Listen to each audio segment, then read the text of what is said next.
តាមពិតគេថតពាណិជ្ជកម្មបែបនេះសោះតារាមិនបាច់ដោះខោអាប់ឡើយគឺគេស្លៀកឈុតពណ៌សាច់រួចបញ្ចេញស្មាបន្តិចធ្វើពុតជាស្រស់ស្រាយខ្លាំងបើមើលតាមកាមេរ៉ាវិញដូចកំពុងងូតទឹកពិតតែអ្នកដឹកនាំថាមិនទាន់សមគាត់ចង់បានបែបស្ត្រីមេផ្ទះដែលកំពុងងូតទឹកយ៉ាងមានក្តីសុខនីសាបង្ខំចិត្តទ្រាំងូតទឹកដល់ត្រជាក់សម្រួលអារម្មណ៍ដើម្បីថតម្ដងទៀតលើកនេះនាងសម្ដែងបានយ៉ាងល្អមើលទៅសមជាតួឯកស្រីណាស់តាមសាច់រឿងតែពេលងូតទឹកចប់នាងស្រឡាំងកាំងនាងឃើញថាជញ្ជាំងឈុតប្រែជាជញ្ជាំងការ៉ូពិតនៅចំវៃគ្រប់យ៉ាងបានផ្លាស់ប្ដូរអស់ក្នុងបន្ទប់ទឹកដ៏តូចចង្អៀតនេះពោពេញដោយភាពរញ៉េមានព្យួរអាវងូតទឹក4គាត់លើកអាវមួយមកហិតមើលក៏ស្រាប់តែដឹងថាជាក្លិនខ្លួនឯងគាត់ក៏ប្រញាប់ស្លៀកអាវនោះដើម្បីបិទបាំងខ្លួនដែលសើរួចក៏បើកទ្វារចេញមកក្រៅពេលនោះគាត់ឃើញក្មេងពីរនាក់ដែលសម្ដែងជាកូនរបស់គាត់រត់កាត់មុខនាងទៅបន្ទប់ទទួលចំណែកនៅលើសាឡុងមានបុរសម្នាក់កំពុងមើលវីដេអូតែអ្វីដែលចម្លែកនោះដើរតួជាប្តីរបស់នាងក្នុងរឿងនីសាប្រញាប់សួររកអ្នកដឹកនាំរឿងចំណែកឈ្មោះអានីឈ្មោះតួអង្គដែលនាងសម្ដែងនោះនីសាស្មានថាគេលេងសាច់នឹងនាងស្រាប់តែបុរសនោះទាញនាងមកវិញគេប្រាប់ថាកុំមកលេងសាច់ច្រើនតើអ្នកកំពុងនិយាយពីអ្នកណាទង្វើនីសាធ្វើឲ្យគេវង្វេងទាំងពីរក៏រត់មកដែរហើយហៅនាងថាម៉ាក់តែក្នុងនាមជាតារាល្បីមិនអាចទទួលយករឿងនេះទេនាងស្លៀកពាក់ហើយរត់ចេញទៅនាងក៏ហៅតាក់ស៊ីនៅតាមផ្លូវហើយចាក់ចេញភ្លាមតែម្ដងនាងទៅផ្ទះជែកដែលជាសង្សារក្នុងបន្ទប់ដេកលើសាឡុងដើម្បីសម្រាកឲ្យបានស្រួលខ្លួនស្វាគមន៍មកកាន់ពិភពដ៏ចម្លែកសំឡេងអេកូបន្លឺឡើងគេហៅឈ្មោះនាងយ៉ាងចម្លែកនឹកស្មានមិនដល់ថាសួយធ្វើពុតជាមិនស្គាល់នាងទាំងចង់ដេញនាងចេញទៀតលីឡាខឹងខ្លាំងណាស់តែពេលកំពុងតែខឹងស្រាប់តែឃើញមិត្តជិតស្និទ្ធស្លៀកឈុតគេយកចេញពីបន្ទប់គេមកអីចឹងសោះច្បាស់ការតែម្ដងនាងសង្ស័យយូរហើយថាគេលួចស្រឡាញ់សួយហ៊ានស្លៀកឈុតដែលនាងស្រឡាញ់បំផុតលីឡាខកចិត្តយ៉ាងខ្លាំងក៏ដើរចេញទៅនាងបានជិះតាក់ស៊ីម្ដងទៀតទៅកន្លែងដែលក្រុមការងារធ្លាប់ជួបជុំគ្នានាងបានទៅរកមិត្តរួមការងារហើយចាប់ផ្ដើមរអ៊ូតមប្រាប់គ្រប់គ្នាថាមិត្តល្អបំផុតបានក្បត់នាងហើយនាងហ៊ានទៅដេកជាមួយសួយទៀតផងរឿងរ៉ាវកាន់តែច្របូកច្របល់រវាងពួកគេទាំងពីរ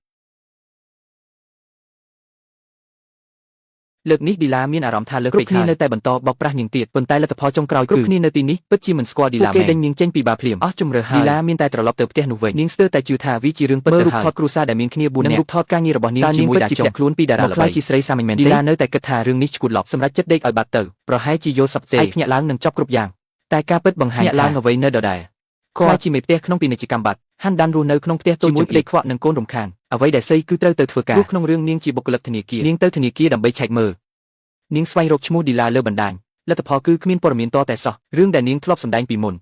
ខ្លាយជាឈ្មោះមិត្តភក្តិទៅវិញឌីឡាបានរលាយបាត់ពីលោកនេះហើយល្អហើយអ្នកត្រូវយកស្ករគ្រាប់ធ្វើបែបនេះបានដែរឬទេស្រាប់តែមិត្តរួមការងារថាប្រធានកំពុងខឹងខ្លាំងទៀត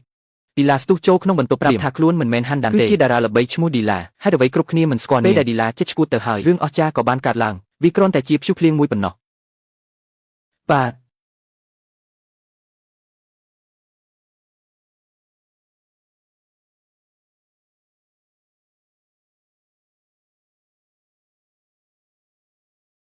អ្នកចាត់ការបើកឡាននាំគេចេញក្រៅក្រុងលទ្ធផលបែរជារឿងយល់ច្រឡំសោះអ្នកចាត់ការគ្រាន់តែចង់លេងសើចពេលញ៉ាំបាយល្ងាចជុំគ្រួសារស្រាប់តែឃើញអ្នកចាត់ការនៅទីនោះដែរជាហួសចិត្តខ្លាំងណាស់គេបែរជាត្រូវជាប្អូនថ្លៃដាចុងឌីឡាទ្រាំលេងបានជាមួយរឿងនេះក៏ផ្ទុះកំហឹងតែម្ដងគេដើរចេញពីគ្រប់គ្នាចូលបន្ទប់ទឹកបន់ស្រន់ឲ្យរឿងនេះឆាប់ចប់ទៅពេលនោះគេក៏ឃើញដបសាប៊ូកក់សក់ឌីឡាមានសង្ឃឹមដូចឃើញព្រះសង្ឃបដូរខ្លួនព្រោះតែកក់សក់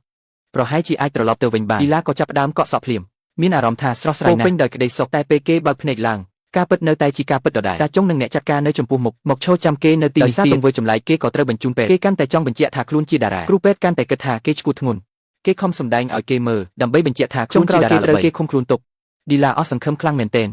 បាទគេស្មានថាត្រូវជាប់គុកទីនេះអស់មួយជីវិតរហូតដល់ថ្ងៃមួយគេបានជួបអ្នកប្រាជ្ញក្នុងមន្ទីរពេទ្យឈួត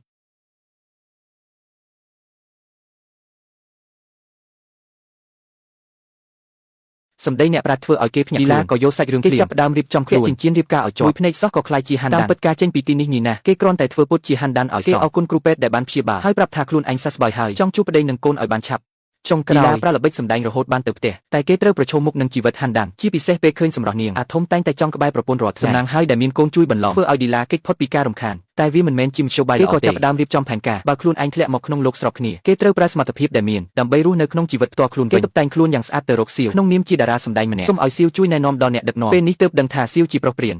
ទោះបីជាគេយល់ព្រមជួយក៏សូមលក្ខខណ្ឌហួសហេតុតែលទ្ធផលល្អគឺថាឌីឡាប្រើសមត្ថភាពសម្ដែងដណ្ដើមបានតួអង្គមួយទោះផ្ទុយពីការពិតខ្លះលើកនេះមិត្តភក្តិជាតួឯកចំណែកគេជាតួបន្តតែគេជឿថាមានឱកាសនេះគេនឹងល្បីខ្លាំងឡើងវិញតែពេលគ្រប់យ៉ាងកំពុងល្អ